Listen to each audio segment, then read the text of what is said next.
Alors toujours dans l'idée de diffamer, les gars ont réussi à sortir un truc un peu sorti de l'espace, j'avoue. Euh, Ils ont réussi à trouver une loge qui s'est créée par des gens de l'UPR, apparemment, des francs-maçons qui seraient à l'UPR. Hein. Quand je vous dis qu'il y a du monde à l'UPR, d'un peu partout, ben, il y a même des francs-macs. Donc voilà, ils ont commencé à spéculer un peu là-dessus. Et, euh, et j'ai trouvé quelques petites infos. Enfin, des infos, c'est pas caché quoi, mais voilà, voilà. Bonjour à toutes et bonjour à tous. Nous sommes aujourd'hui le 21 janvier 2019 et nous vous accueillons dans une nouvelle vidéo.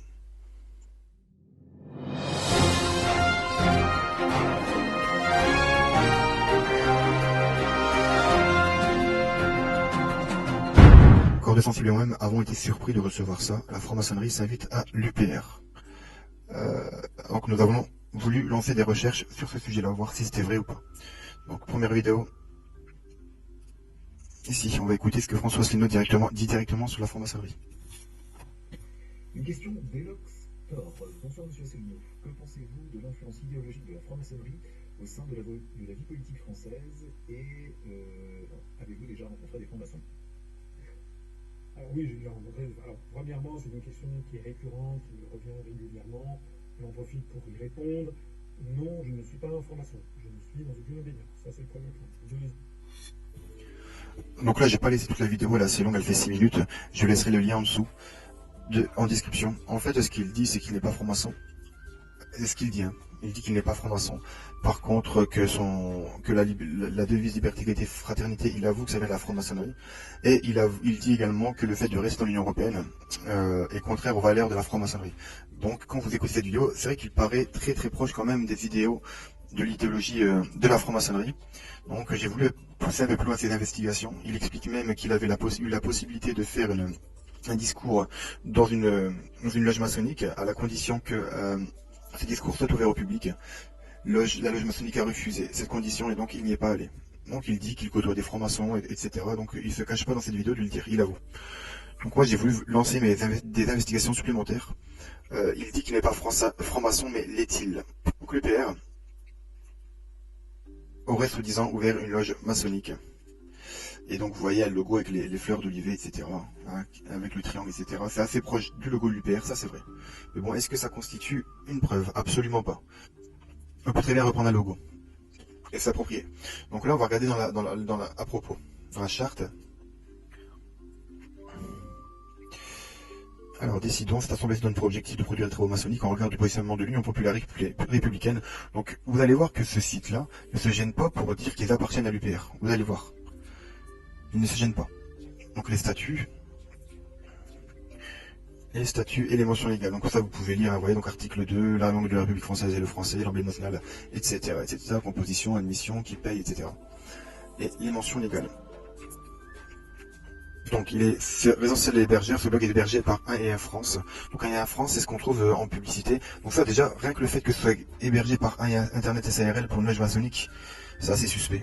C'est quand même assez suspect parce que c'est pas le genre d'hébergeur que les obédiences prennent. Vous pouvez regarder sur la GLDF, la Grande Loge de France, etc. Vous regardez dans tout ça, vous verrez jamais d'hébergeurs de la sorte. Jamais, jamais, jamais. Donc là, le bloc Cirque Patriam Recuperare n'est pas déclaré à la CNIL car il ne recueille pas d'informations personnelles. J'ai voulu vérifier cet élément. Donc, je suis allé directement. Faut-il déclarer un site web à la CNIL? Donc, n'est pas déclaré à la CNIL car il ne recueille pas d'informations personnelles. Faut-il déclarer un site web à la CNIL? Donc, je suis bien sur le site de la CNIL. Non. CNIL. Faut-il déclarer un site web à la CNIL? Non. Si votre site web permet de collecter des données personnelles, questionnaire en ligne, commande en ligne, création d'un compte en ligne, etc., vous devez alors vous conformer aux règles de protection des données personnelles. La plupart des fichiers de données personnelles n'ayant plus à être déclarés à la CNIL depuis le 25 mai 2018, date d'entrée en application du RGPD. Vous devez donc, dans cet objectif de conformité, blablabla, blablabla, blablabla. Donc non, il n'est pas obligé de déclarer son site à la CNIL. Donc sur ce point-là, il ne ment pas. Déjà, c'est que pour un site d'obédience maçonnique, il ne paye pas de mine. Grande Loge de France. Regardez, ça a de la gueule, hein. Ça a quand même de la gueule, hein. Vous voyez? C'est plus propre, hein, ça a de la gueule, hein, comparé à l'autre. Donc ça paraît quand même assez obsolète. Puis les articles, le site n'est pas mis à jour régulièrement, donc là c'était il y a 2 mois. Il y a 2 mois, pour le début par des gilets jaunes, c'est pas mis à jour régulièrement. C'est vraiment se poser des questions si ce site vit ou si c'est pas quelque chose de bon. Donc, Spatriam Recuperare, d'où ils nous ont sorti ce nom-là. Alors, il précise Patriam Recuperare. Ce site est un site de mémoire et d'information sur l'histoire du mouvement de résistance Patriam Recuperare. Il est apolitique, donc il n'appartient à aucun parti politique. Donc, et n'est lié à aucun groupe. Donc déjà, eux se défaussent complètement du site soi-disant de la loge maçonnique. Patriam Recuperare est un mouvement de la résistance intérieure française, homologué le 15 mars 1950, journal officiel du 23 mars 1950. Patriam Recuperare rassemble sous son nom plusieurs groupements qui se sont formés dès le mois de septembre 1940 à Levallois-Perret, Villeneuve-Saint-Georges, Paris, etc., etc. C'est pareil, je mettrai le lien en dessous et vous allez voir. Vous verrez, vous lirez vous-même. Donc ça, c'était peut-être pour vous dire ce que c'était Patriam Recuperare. Donc faut-il déclarer un site à la CNIL, on l'a vu. Je suis parti également sur la page Facebook parce que je me suis dit que le site ici ne vit pas. Ça fait 2 mois quand même, il n'y a rien du tout, quoi. J'ai essayé de voir s'il y avait des articles qui avaient été postés plus récemment, j'ai pas trouvé. Peut-être qu'il y en a sur le site, hein. J'ai quand même regardé en long, en large et en travers, mais je suis passé à côté d'un article qui est récent, peut-être. Mais bon, vous rechercherez comme moi et je pense pas que vous trouverez quelque chose parce que j'ai quand même bien regardé. Mémoire.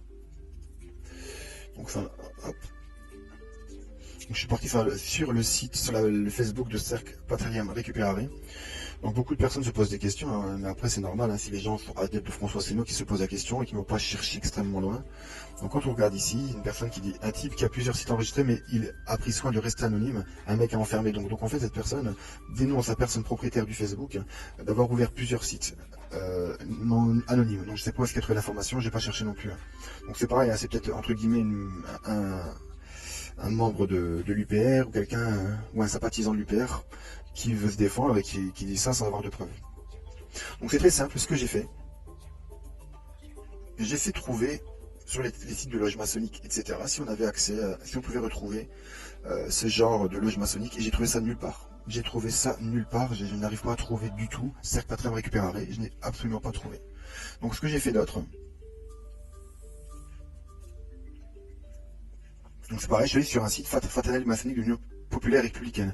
Les francs-maçons et francs-maçons de toutes les obédiences membres de l'UPR peuvent finir au sein de la fraternelle Patriam Recuperare. L'UPR est le mouvement de libération nationale qui rassemble tous les Français afin de sortir juridiquement la France de l'euro, de l'Union européenne et de l'OTAN. Quand vous retournez sur ce site-là, c'est exactement ce qu'ils disent. C'est exactement les mêmes analyses que l'UPR, etc. La même façon de parler.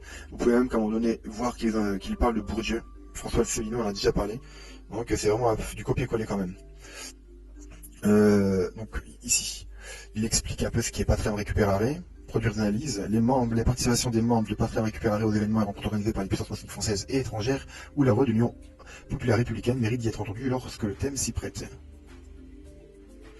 Produire des analyses accessibles, donc excusez-moi, moi je ne trouve absolument aucun truc, aucune chose sérieuse sur le sujet. Donc c'est très simple, je suis allé directement sur journalofficiel.gouv.fr dans la partie consulter les annonces, faire des recherches, etc.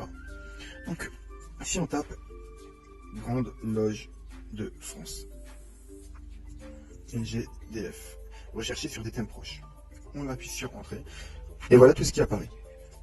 Voilà, là on a toutes les associations qui sont plus ou moins proches de ce terme-là. Donc on va essayer d'être un peu plus précis, on va marquer en Loge féminine de France, voilà, nous avons quand même des trucs qui ont Loge de marque de France, etc. Voilà, donc en fait nous avons réellement des noms d'associations qui en ressortent.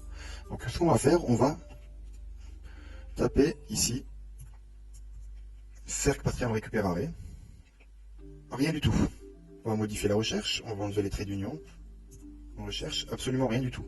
On va enlever cercle. On recherche absolument rien du tout.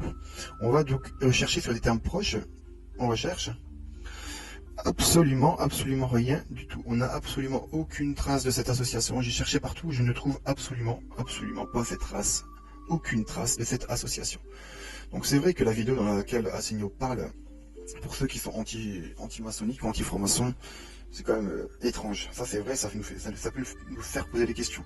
Mais entre nous faire poser des questions et affirmer des choses qui sont fausses, il y a un monde. Corps du Sensible est une association, enfin une association. Je vais pas dire association parce qu'on ne s'est pas déclaré en tant qu'association, il y a juste une page Facebook et puis une petite,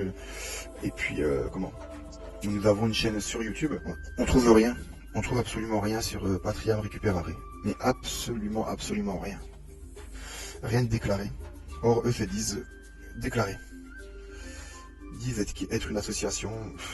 Je trouve pas, en fait. Je trouve absolument rien. Il est fondé, donc vous voyez, statut de l'association, ils le disent réellement. Il est fondé entre les adhérents présents statut, une association régie par disposition, blablabla, blablabla. Cercle Patriam pour dénomination, cercle, voilà. Là, on l'a bien. On va retester avec ça. Voilà comment ils nous le vendent. Peut-être que là, je vais peut-être faire mon mea culpa. Donc voilà, zéro résultat. Zéro résultat. Donc Corde Sensible est un mouvement apolitique. On n'a absolument aucun parti politique. Donc vous pouvez regarder sur notre page Facebook, on n'a pas d'affinité ni avec le clan Le Pen, ni avec le clan Macron, ni avec le clan de la France Insoumise, ni avec le clan de l'UPR, etc., etc. On essaie vraiment d'être objectif.